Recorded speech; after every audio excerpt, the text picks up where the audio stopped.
These are the top 5 things that I will lay emphasis on as an event videographer in 2025. Let's go.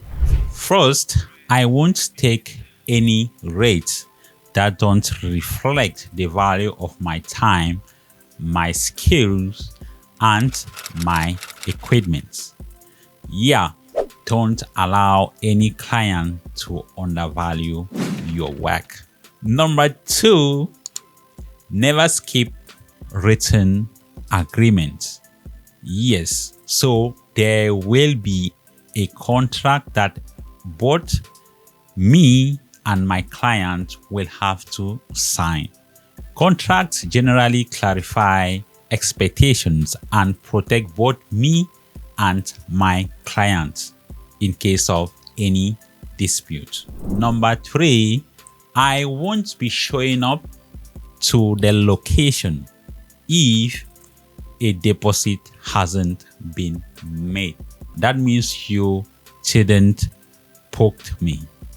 People who know me will understand this. That means my client will have to pay at least 80% of the total budget before I can step out for any work. On point number 4, there won't be any refund if the event is cancelled. Yeah, this is simply because I would have gotten other contracts or make myself busy on that day.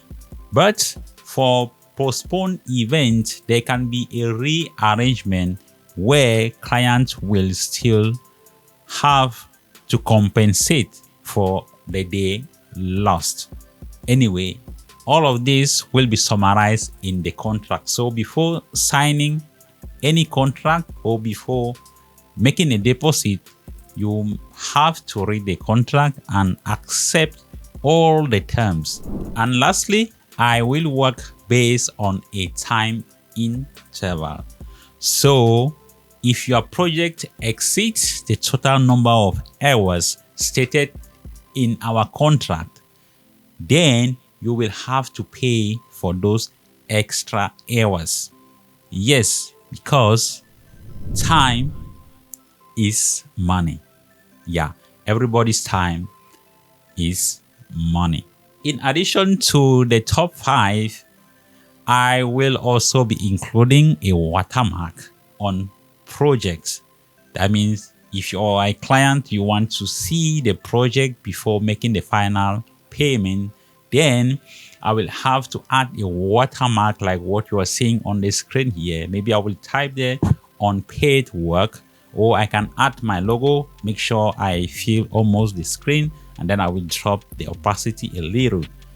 Or I can send at least maybe 15 minutes of the project if the total project is about 30 minutes for the client to see, to have a preview, and then make their decisions. Those were my top 5 plans for 2025 that I will be laying emphasis on to boost my productivity and to also gain trust with my clients. So let me know what are your thoughts in the comment section, or what are your plans ahead? What do you usually do? How do you usually handle clients? Let me know in the comment section. Thank you for watching, and I will see you in the next video. Armando, please stay blessed.